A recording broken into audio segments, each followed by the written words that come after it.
Bonjour et bienvenue dans notre module Challengez-vous via la boîte à questions. Aujourd'hui, le sujet est comment réussir un bon concours de vente, comment réussir une bonne incentive.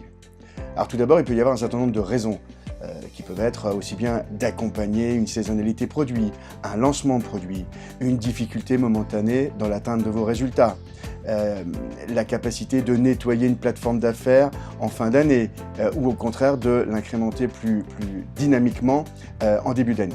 Donc il reste un certain nombre de sujets et de conditions qui peuvent justifier de la création et de l'animation d'une incentive commerciale.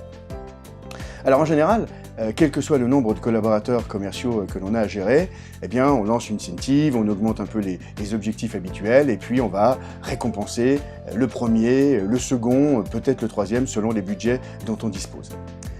Néanmoins, l'inconvénient de cette mécanique traditionnelle et rompue aux managers actuellement en poste, tout simplement fait que très rapidement, et quelle que soit la durée de votre incentive, très rapidement, les premières places, les places d'élus, vont concerner au fur et à mesure de l'avancée du temps de moins en moins de monde.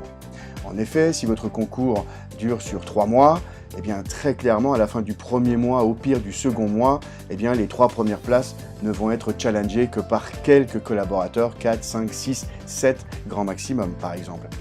En revanche, tout le reste de votre équipe commerciale va naturellement abandonner tout l'impact de l'incentive puisqu'ils seront naturellement trop loin des places éligibles à bénéfices commerciaux, à primes ou à cadeaux. Alors, quelques idées pour changer cet état de fait. La première idée, c'est qu'on peut même à l'intérieur d'une force de vente catégoriser différemment les incentives. Alors je prends des exemples évidemment très originaux, très novateurs, peut-être quelquefois un peu loufoques, mais on pourrait très bien considérer un concours pour les vendeurs ayant moins de 5 ans d'ancienneté et les vendeurs ayant plus de 5 ans d'ancienneté. On pourrait faire une incentive pour les blonds, une incentive pour les bruns. On pourrait faire une incentive pour le nord de la France ou pour le sud de la France. En tout cas, on peut catégoriser et à chaque fois qu'on va catégoriser, eh bien, on va démultiplier le nombre de collaborateurs concernés et sur un plus long temps, une plus longue donnée temporaire.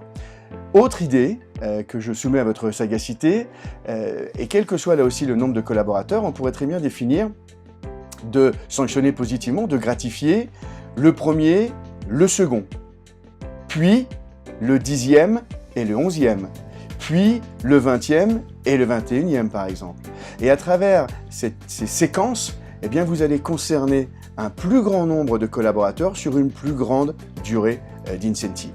Évidemment, la valeur des lots doit être proportionnelle à la performance et le 10e, 11e, 20e ou 20e ne peuvent évidemment pas bénéficier de la même qualité ou de la même gratification que les 2 premiers.